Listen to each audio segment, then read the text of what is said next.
Assalamualaikum warahmatullahi wabarakatuh. Dengan nama Allah yang Maha Pengasih, lagi Maha Penyayang, segala puji dan syukur kami haturkan kehadirat Allah Subhanahu wa Ta'ala, yang senantiasa melimpahkan rahmat dan inayahnya, sehingga kita masih diberikan nikmat iman dan Islam. Solawat dan salam semoga tetap tercurahkan kepada junjungan kita Nabi Muhammad Sallallahu Alaihi Wasallam, berserta keluarga dan para sahabatnya. Seperti yang kita ketahui bersama, percaya kepada kitab-kitab yang Allah Subhanahu wa Ta'ala turunkan kepada para nabi dan rasul merupakan salah satu dari rukun iman. Dalam kesempatan kali ini admin akan membahas sedikit dari sebuah kitab yang bernama Al-Wafa bi Ahwal Al-Mustafa, karangan Al-Imam Ibnu Al-Jauzi, semoga Allah merahmatinya. Di dalam kitab ini diterangkan nama Rasulullah Shallallahu Alaihi Wasallam dan umat beliau yang disebutkan di dalam kitab Taurat dan Injil, serta pengakuan ulama ahli kitab tentang hal itu. Maksud ulama ahli kitab di sini adalah pendeta atau rahib yang mengetahui isi kedua kitab Taurat dan Injil.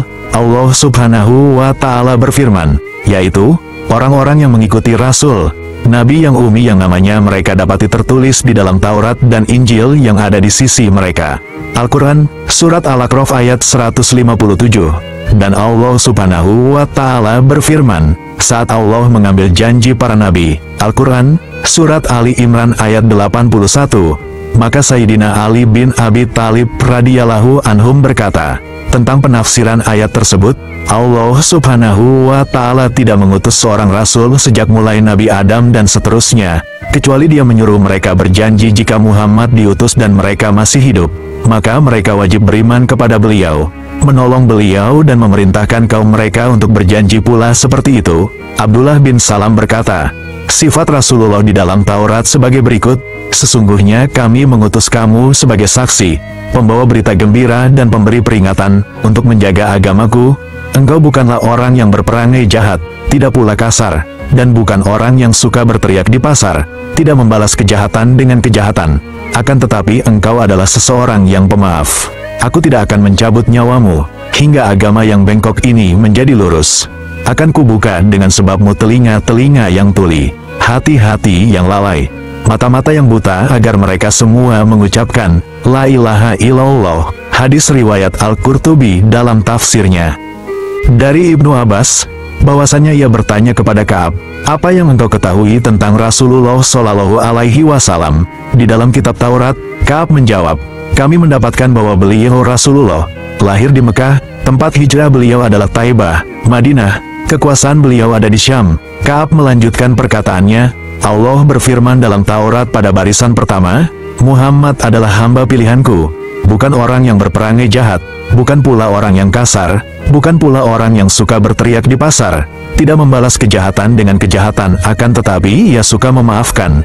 Tempat lahirnya di Mekah, hijrahnya di Taibah, Madinah, dan kekuasaannya berada di Syam. Pada baris kedua dalam Taurat Allah berfirman, Muhammad adalah Rasulullah, pengikutnya orang-orang yang suka memuji Allah, bertahmid kepada Allah dalam keadaan lapang maupun sempit.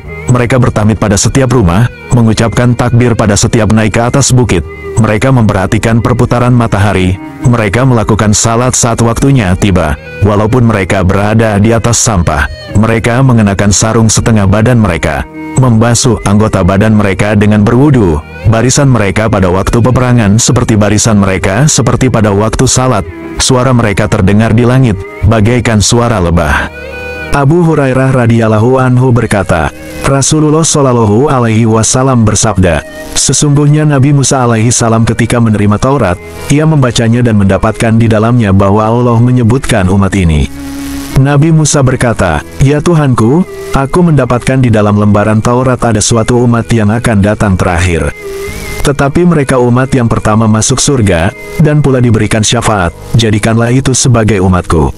Allah berfirman kepada Nabi Musa alaihi salam, itu adalah umat Muhammad. Nabi Musa kembali berkata, ya Tuhanku, aku menemukan di dalam lembaran Taurat ada umat yang membawa kitab suci mereka ada di atas dada mereka, dan mereka membacanya secara terang-terangan, jadikanlah itu sebagai umatku. Allah kembali berfirman kepada Nabi Musa alaihi salam, Itu adalah umat Muhammad. Nabi Musa kembali berkata, "Ya Tuhanku, aku menemukan di dalam lembaran Taurat ada umat yang membuat makanan mereka sebagai sedekah, dan mereka diberi pahala atas hal itu. Jadikanlah umat itu sebagai umatku." Allah Subhanahu wa Ta'ala kembali berfirman kepada Nabi Musa, "Itu adalah umat Muhammad." Nabi Musa kembali berkata, "Ya Tuhanku, aku menemukan di dalam lembaran Taurat ada umat yang bila seseorang di antara mereka berkeinginan melakukan kejahatan, namun ia tidak melakukannya maka tidak dicatat sebagai dosa. Jika mereka melakukannya barulah dicatat sebagai satu kesalahan, maka jadikanlah itu sebagai umatku." Allah kembali berfirman, "Itu adalah umat Muhammad." Nabi Musa alaihi salam kembali berkata, "Ya Tuhanku, aku menemukan di dalam lembaran Taurat ada umat yang dikaruniai dengan ilmu-ilmu terdahulu, dan ilmu-ilmu yang terakhir. Dan mereka membunuh pemimpin kesesatan, yaitu Dajjal. Jadikanlah umat itu sebagai umatku." Allah Subhanahu wa Ta'ala kembali berfirman, "Itu adalah umat Muhammad." Lalu Nabi Musa alaihi salam berkata, "Ya Tuhanku, jadikanlah aku termasuk umat Muhammad." Maka Allah Subhanahu wa Ta'ala berfirman kepada Nabi Musa alaihi salam, "Wahai Musa, aku telah memilihmu dari sekalian manusia dengan firman dan risalahku. Maka ambillah apa yang telah aku berikan, serta jadilah engkau sebagai orang yang bersyukur." Nabi Musa alaihi salam berkata, "Aku bersyukur, ya Tuhanku." Firman Allah Subhanahu wa Ta'ala, "Hai Musa, sesungguhnya aku memilih kamu dari manusia yang lain di masamu untuk membawa risalahku, dan untuk berbicara langsung denganku. Sebab itulah berpegang teguhlah kepada apa yang aku berikan kepadamu, dan hendaklah kamu termasuk orang-orang yang bersyukur. Dan telah kami tuliskan untuk Musa pada Taurat segala sesuatu sebagai pelajaran dan penjelasan bagi segala sesuatu. Maka kami berfirman, berpegang padanya dengan teguh, dan suruhlah kaummu berpegang kepada perintah-perintahnya dengan sebaik-baiknya. Nanti aku akan memperlihatkan kepadamu negeri orang-orang yang fasik." Al-Quran, Surat Al-A'raf ayat 144-145. Maka Nabi Musa alaihi salam pun merasa ridha dengan sebenar-benarnya.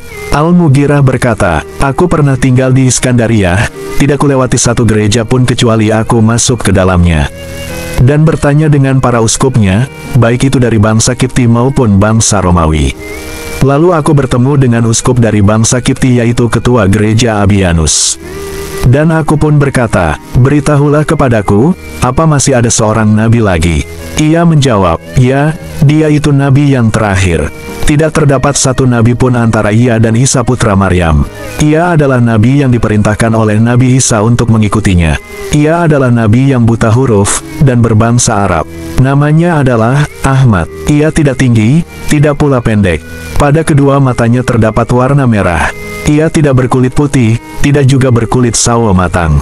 Pedangnya berada di atas bahunya. Ia tidak peduli dengan siapa ia berhadapan. Ia memulai perang dengan dirinya sendiri. Bersamanya terdapat para sahabatnya yang mengorbankan jiwa mereka untuknya. Mereka sangat mencintai beliau, melebihi dari anak dan kedua orang tua mereka. Ia datang dari tanah Al-Qorsia itu, mulai dari tanah haram ke tanah haram pula. Ia berpindah ke suatu negeri yang mempunyai lahan tandus dan kebun kurma. Ia menganut agama Nabi Ibrahim alaihi salam." Al-Mughirah bin Syu'bah berkata, "Tambahkan lagi penjelasanmu." Uskup itu kembali berkata, "Dia mengenakan sarung pada separuh badannya. Ia membasuh anggota badannya. Ia diberikan sesuatu yang tak pernah diberikan kepada nabi sebelumnya. Ia diutus kepada kaumnya, dan kepada seluruh umat manusia. Tanah adalah masjid, dan suci baginya.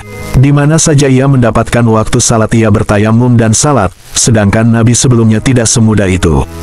Mereka tidak boleh melakukan salat kecuali di dalam gereja dan biara."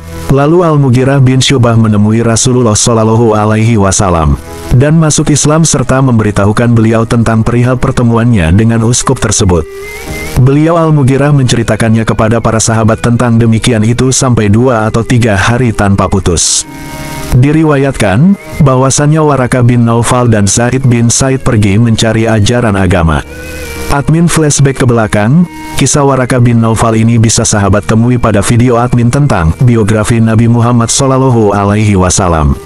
Sehingga mereka berdua menemui seorang pendeta di daerah Mosul, atau sekarang Irak bagian utara. Pendeta itu berkata kepada Zaid, "Dari mana Anda datang?" Zaid berkata, "Dari rumah Ibrahim." Pendeta itu berkata lagi, "Apa yang hendak kau cari?" Zaid dan Warakah menjawab bersama, "Saya mencari agama." Pendeta itu berkata, "Pulanglah, apa yang kau cari tidak lama lagi berada di daerahmu." Maka mereka berdua pun berkata, "Baiklah, aku penuhi dengan tunduk dan taat." Dari Aisyah rahimahullah berkata, ada seorang Yahudi yang tinggal dan berdagang di Mina. Pada malam Rasulullah dilahirkan, ia berkata di dalam majelis suku Quraisy, "Apakah ada di antara kalian bayi yang dilahirkan pada malam ini?"